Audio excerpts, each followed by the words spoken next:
අපි ආවේ මුලර පාටියේ ඉඳලා. තුවක්කු බටේ මූණ තතගාමින් සොයිසා කීවේය. මුල පාටියයි කියව්වේ. මුල නොවේ උන්නහේ මුලර් පාටිය.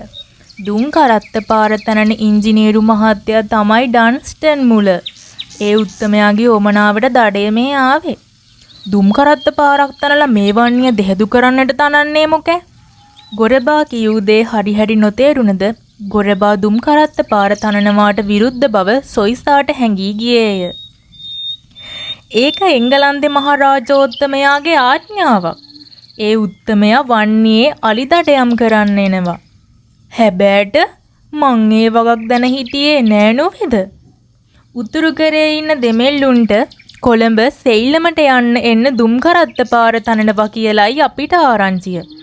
අපේ අප්පුච්චේ මහරජෝත්තමයා හැබෑට වන්නියට වඩිනවද? මදක් කල්පනා කර ගොරබා ඇසීය.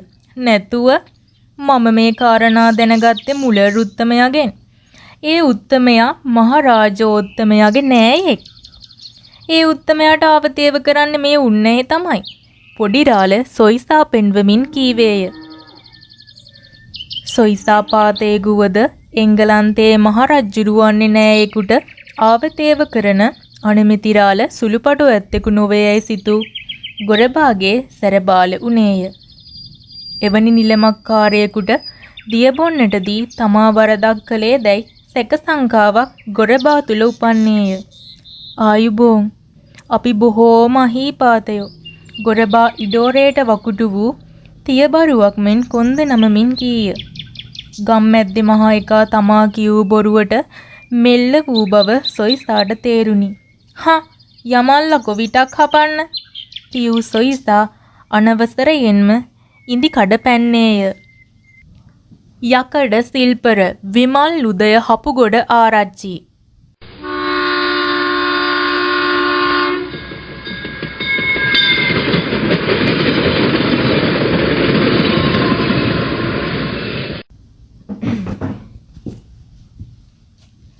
අයිබෝවන් කියලා හැමෝම පිළිගන්නවා.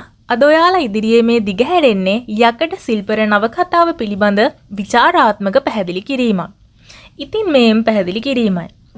පසුගිය දශක 5ක පමණ කාලය තුල සිංහල සාහිත්‍යයට නවකතා රැසක් දායාද වී ඇති අතර 2018 වසරේදී රාජ්‍ය සම්මානයෙන් පිදුම් ලද හොඳම නවකතාව ලෙසට කතුවර විමල් උදය හපුගොඩ ආරච්චි මහතාගේ යකඩ සිල්පර නවකතාව දැක්වීමට පුළුවන්. එසේම එම වසරේදීම මෙම කෘතිය ස්වර්ණ පුස්තක සම්මාන අවසන් වටයටද නිර්දේශ වූ ප්‍රශස්ත නවකතාවකි. නවකතාවක් යනු සත්‍ය හා කල්පිතය අතර මනා සංකලනයක් මෙන්ම මානව දිවිසැරියේ විවිධ පැතිකඩ නිරූපණය කරන පුළුල් මාධ්‍යයකි. ඒ බව මෙම යකඩ සිල්පර නවකතාවෙන් සත්‍යාපනය වේ.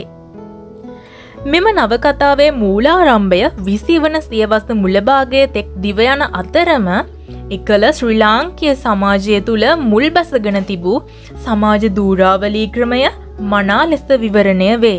එනම් බ්‍රිතාන්‍යයටත් විජිත පාලනය, දේශීය රදළ පැලැන්තිය, කුලහීන ගැමියන් මෙකි සමාජ දූරාවලිය මෙමගින් පැහැදිලි වේ. වන්නි වන පෙතමැදින් උතුරු දූමරත මාර්ගය ඉදිකිරීම අනුභූති පරිසරය කොට ගනිමින් මෙම යකඩ සිල්පර නවකතාව රචනා කොට තිබේ. දූමරත මාර්ගය ඉදිකිරීමත් සමග යටත් විජිත ඒකාධිකාරයට නතුව දේශීය කුලහීනයන්ගේ ශ්‍රමය සූරා කෑමත් දේශීය රදළ පැලැන්තියේ බල පරාක්‍රමය ක්‍රමිකව හීන වී යන ආකාරයත් නවකතාව පරිශීලනයෙන් හඳුනාගත හැකිය. සංකේත අනුසාරයෙන් ආරච්චිලා වැනි රදළ පන්තියේ අවසානය දක්වා ඇත.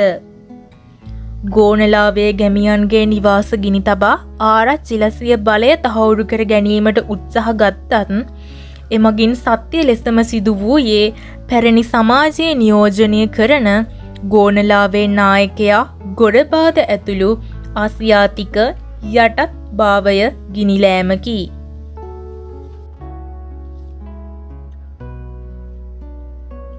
තම බල පරාක්‍රමය රැක ගැනීමට යටත් විජිත ඉදිකිරීම් වලට විරෝධය පෑමට රදළ පැලැන්තිය වහා ක්‍රියාත්මක වූ අතර ඒ සඳහා ඔවුන් ගැමිජන විශ්වාසවල පිහිටද පැතීය.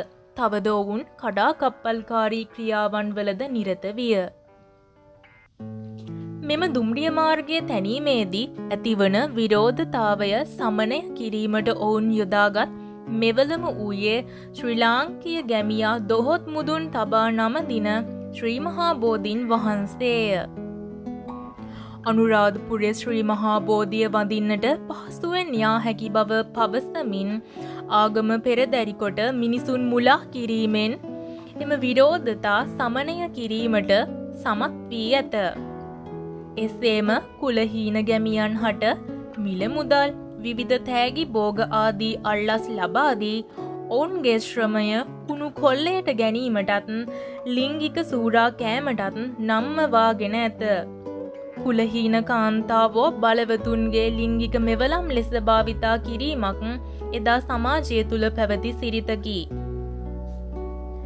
හැම දොහකම කෙල්ලන් දීගතලගෙනා දින දැකුම් ඉදුල් කරන්නාවායේ ආරච්චිලා කෙල්ල ඉදුල් කිරීමට යයි. ඊට පස්සේ පහුවිදානෙලා වගේ නිලමක්කාරයෝද එකීවුන්ටද අඩුක්කු පුදන්නාවාගේ කෙල්ල දිය යුතුය. හීනයන් වෙලා උපදින එක කරුමයකි. රදළ පැලැන්තිය හා සතුව පැවති බල කාමුකත්වය අමානුෂික බව සමගම කුලහීනයන්ගේ හදවතින් පුරපුරා නැගෙන ශෝකයේ රාවය මෙමගින් විෂද වේ. නවකතාවේ ආරච්චිලා පැරණි සමාජය නියෝජනය කරන ගෝනලාවේ නායක ගොඩබාද ප්‍රමුඛ දේශීය යටහත් භාවය ගිනි තබා දමති. සමාජ ස්තරායනය මතින් ගොඩනැගුණු පරපීඩකත්වයෙන් බැටකෑ හේනයන් විමුක්තිය ලැබුවේ වැඩුප් ශ්‍රමික ජීවිතය උද්‍යෝගයෙන් වැළඳගත් නිසාය. පදක්කයා ඇතුළු ගෝනලාවේ තරුණ පරපුරට ආරච්චිලාගේ නියෝග නොතකා නවදිවි පැවැත්මක් ස්ථාපිත කිරීමට ධූමරත මාර්ගය පිහිටවේ.